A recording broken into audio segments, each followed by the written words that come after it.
Welcome to Castle Combe for the Speed Group F1000 Championship. Championship leader Michael Watton is once again on pole position, but the interesting thing is, second place on the grid, Elliott Mitchell in car number 11. He's 9th in the championship standings at the moment, so this shapes up to be an exciting race. To take you through the race, it's over to our commentator, Andy McEwen. Yeah, thanks very much, Lloyd. Cars lining up on the grid then ahead of our first race of the day. Here is how they lined up with Watton and Mitchell on row 1, Dan Clowes and Alok Iyengar on the second row, with Paul Butcher with some work to do from row 3 alongside Rob Welham. James MacLachlan and Adam Walker are next ahead of Richard Gittings, Lee Morgan back in the championship again, and Andrew Wheals at the back. So we are about ready to go as the field lines up on the grid ahead of the first of our 15-minute races here at Castle Combe.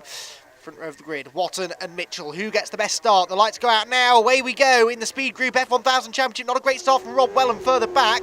Paul Butcher up the inside of Alok Iyengar immediately. And in front of us, you can see that it is Watton from Clowes, the top two. So Elliott Mitchell has not really made the most of that front row start. He's dropped down to third already, on board with Andrew Wheals, who makes his way up towards Quarry for the first time of asking. And there is the battle for third place, immediately starting to kick off. Paul Butcher there, the purple and yellow car.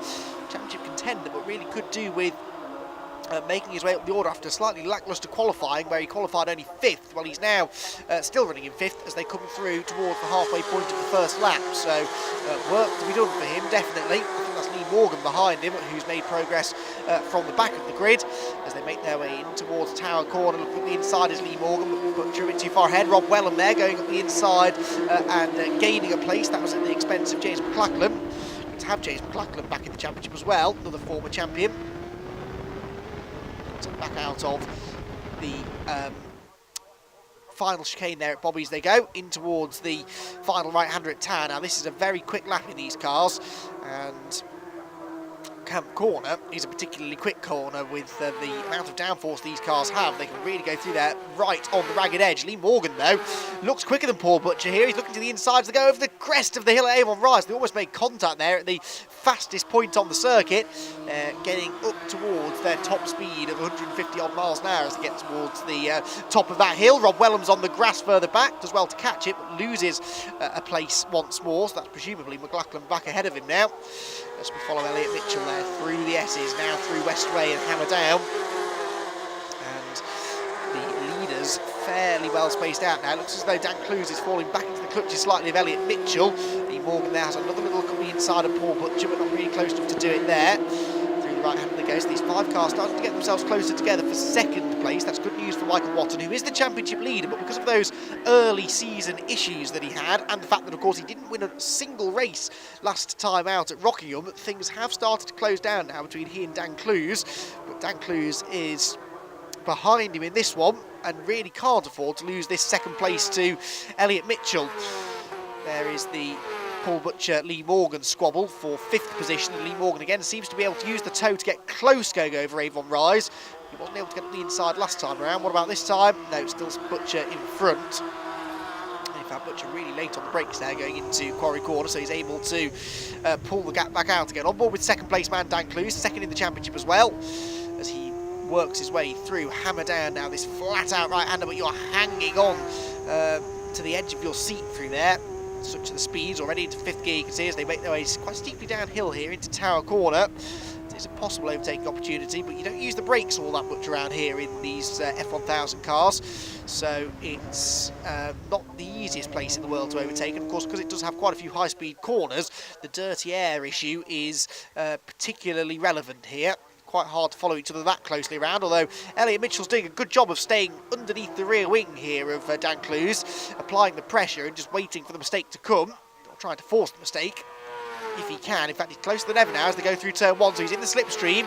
Mitchell could have a go here at the top of the hill, goes to the outside line, because Clowes was always going to defend the inside, but I don't think Elliott's quite close enough to really make that one work. So still Dan Clowes hangs on to second place. They're going to get quite a lot of laps in, you'd imagine, here over a 15-minute race, getting on for 15 laps or so as Lee Morgan there gets on the inside of Paul Butcher. So Lee Morgan doing really great stuff here on his return to the series. Great to have Lee here, and he has managed to gain that place once more.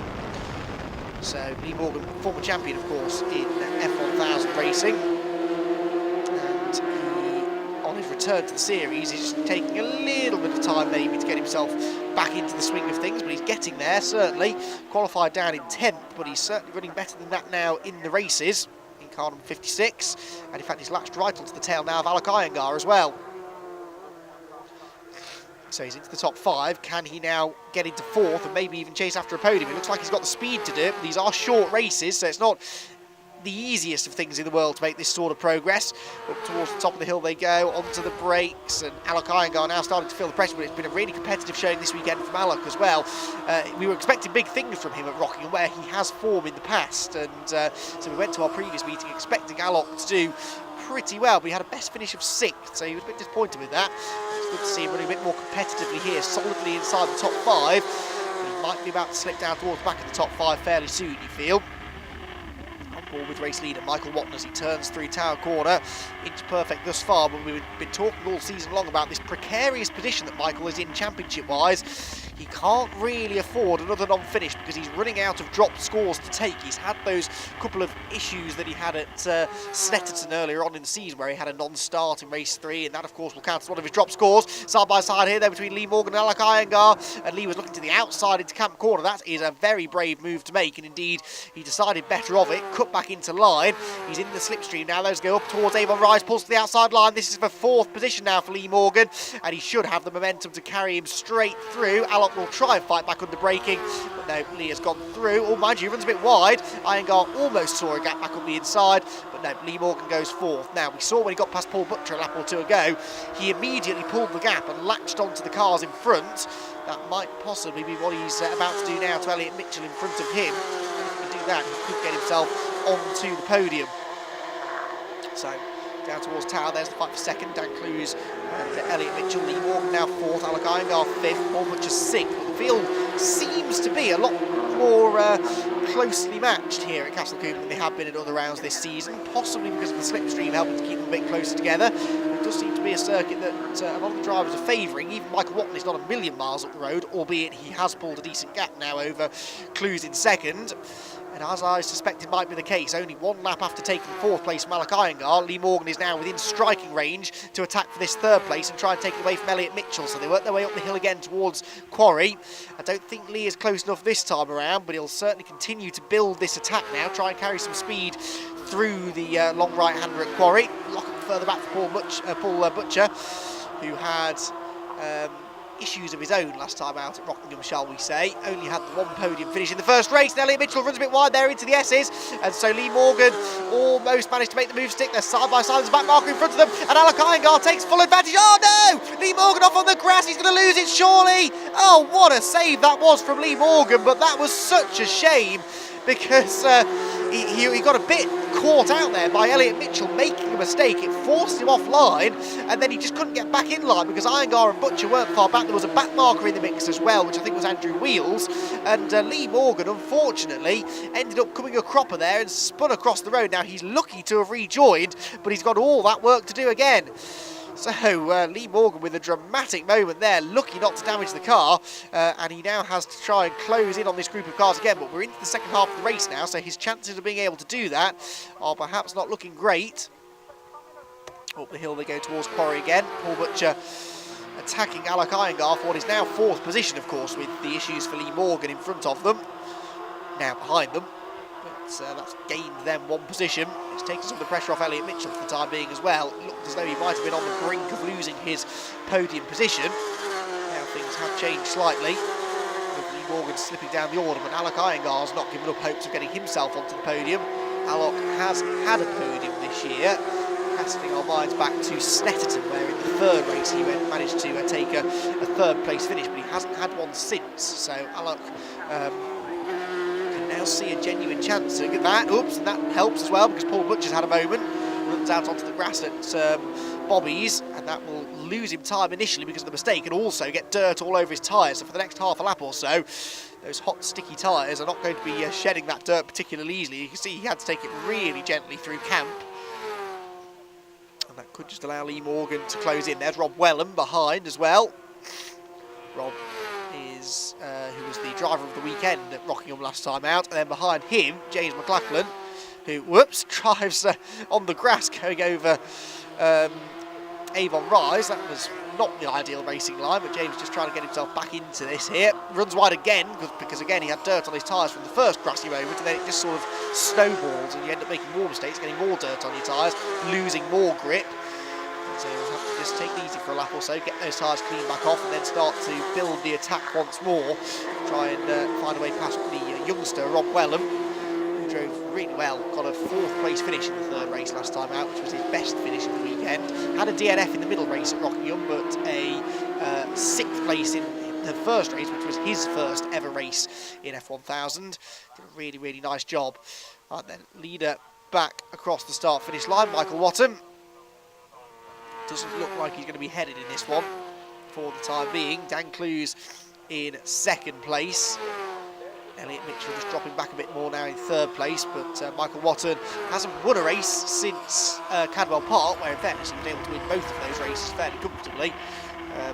He seems to feel a bit like that this year, doesn't he? He either wins everything, like he did at Brands Hatch and at Cadwell Park, where he won every race, or he goes a whole weekend without a win or having difficult results, such as Snetterton, where he had those 2 really bad finishes, and then Rockingham last time out, where he still had a pair of 3rd places and a 5th place, but that's just not quite the Michael Watton performance that we would come to expect. Michael, whose father Mark supports him behind the scenes and at the track as well. Be here this weekend, family watching on from home as he makes his way down towards Camp Corner, turns his way through once again, and ticks off another lap, and he's in beautiful isolation now at the front of the field as he whips his way uphill towards Quarry Corner again, excuse me. There's Clowes, there is Mitchell, just starting to drop back a bit more now in 3rd place as well is Elliott Mitchell. Doesn't look as though the number 11 car is really going to be able to mount a challenge for 2nd place. If anything, could start coming under pressure from Alok Iyengar behind. We can see in the background they are the 2 closest cars. Elliott Mitchell not been with us for the full season, nor was he last year. He was only racing for a couple of seasons now. Says his favourite circuit is Silverstone, and so you can see why he's going quite well here at Castle Combe. I know there's significantly less runoff area, it's a bit bumpy, a bit narrower, but it is quick, and Elliott does seem to go quite well at a really high-speed circuit, the Yorkshireman, who is a hotel manager when he's not plugging himself into one of these F1000 race cars. Michael Watton making his way through, the advertising professional. Also plays 5-a-side football in his spare time. He's a busy man, is Michael, but that helps him keep fit and be in tip-top shape for when he does go racing at the weekends. So Watton heads across the start-finish line, goes on to his final lap of the race here, race number 1 for the Speed Group F1000 Championship at Castle Combe, nearly said Cadwell Park. And Michael getting cheered on from the sidelines, it would seem, up at Quarry Corner. But look at that in the background. For 3rd place, Alok Iyengar has found a way past Elliott Mitchell, so we didn't see how that happened, but Alok is through now into a podium position, so great drive this from Alok Iyengar. And Elliott Mitchell, in his desire to get the place back, just pushes a bit too hard through the S's, throws it onto the grass, and unfortunately that will cost him any chance of getting back onto the podium. So Elliott Mitchell throwing away a potential podium finish. Michael Watton, though, is making no such mistakes as he makes his way through the S's for the final time, and he looks good to take his 7th victory of the 2018 campaign. Dan Clowes will be 2nd, so he won't take too many points out of his championship rival, but he's taking a few, and it all helps. So across the line comes Michael Watton, hand out to the cockpit. He is victorious in race 1 here at Castle Combe. Dan Clowes is 2nd, and Alok Iyengar gets his 2nd podium of the year. He'll be well chuffed with that. Elliott Mitchell 4th, Paul Butcher 5th. Lee Morgan will be kicking himself there in 6th position after that moment where he looked good for a podium for a second before he went off the road. And it's Rob Welham and James MacLachlan next in line, the rest of them filing through. But a great victory for Michael Watton. Here's confirmation of the result. He wins by 3.2 seconds in the end over Dan Clowes and Alok Iyengar, who round out the podium places. Then Elliott Mitchell, Paul Butcher, Lee Morgan, Rob Welham, James MacLachlan, whilst Andrew Wheals was the last remaining finisher in 10th, because a non-starter in that one was Richard Gittings, unfortunately. And so hopefully we'll see him back out for race 2 later on. Michael, you're starting to make this winning in the F1000 Championship look easy. Oh, it's never easy on this grid. There's a lot of quick drivers, but getting the start, important. I made a really good start. I was a bit worried about Dan behind me because he's usually very good, but almost, was able to manage my gap through the race. watch the temperature, watch the gap, and then run to that pace. So early on, I nearly made a big mistake at the last corner, almost threw the thing in the wall. So I had a bit of a word with myself after that to calm things down and just drive as smooth as I could. So yeah, to just say thank you to my father for prepping such a great car this weekend. We seem to have hit back to top form now after a slightly average Rockingham. So yeah, feeling good for tomorrow. Yeah, and that's going to be the important thing. You mentioned temperature there. Tomorrow the temperatures are likely to be even hotter. How do you cope? Well, we've had a bit of a cooling issue all year, and we've already sort of changed everything that we think we can. We've opened up the coolers as much as possible. I think it's not just a problem for us, it's a problem for everyone, I think, this weekend. So just have to see how it pans out. If you're running behind someone, maybe try and get some clean air. Just try and cool the thing as much as you can. But if it gets too hot, you just got to manage your temp and back off it as needs be. Well, we look forward to seeing you out there, but congratulations once again on your victory. Yeah, thank you very much. Dan, tough racing here today at Castle Combe, particularly in the heat. You came away with second place. Yeah, very, very happy with second in that one. It was a very tough race, like you say, super hot. Couldn't quite stay with Michael's pace. He got the lap times he was doing in qualifying were out of this world, really. And but all I could do was kind of tuck in, get some good pace, and hopefully keep everybody behind. But I could see there was just a great big train, and everybody was fully on it. It was really good to see. What can you do for tomorrow? Can you keep up with Watton? I'm hoping so. It's the reverse grid tomorrow, so yeah, that always shakes things up, as you've seen in the previous races. So yeah, Michael's starting behind me. Why not? Stick my elbows out. But we've got 6 others to pass in front yet, so I think they're going to be hard work as well. First corner's going to be interesting to watch. It'll be very interesting to watch up there. Yes, yeah, it's pretty quick up there. Look forward to seeing that. Cheers, Dan. Thank you very much. Alok, tough racing today, but congratulations on your podium placing. Yeah, thank you. It was a tough race and probably the best race I've ever driven in my life, so I'm quite happy. Yeah, a lot of pace in the car this weekend. What can you do tomorrow with the reverse grid? It's going to be tough, only because Lee Morgan's starting in front and Paul Butcher had an issue with his car, so he's starting in front as well. Look, I'm going to give my best shot, go out there and see what I can do. I'm not thinking about the result, just go and drive my heart out. Yeah, well, you certainly seem to have a good setup this weekend. We wish you all the best out there. Yeah, thank you so much.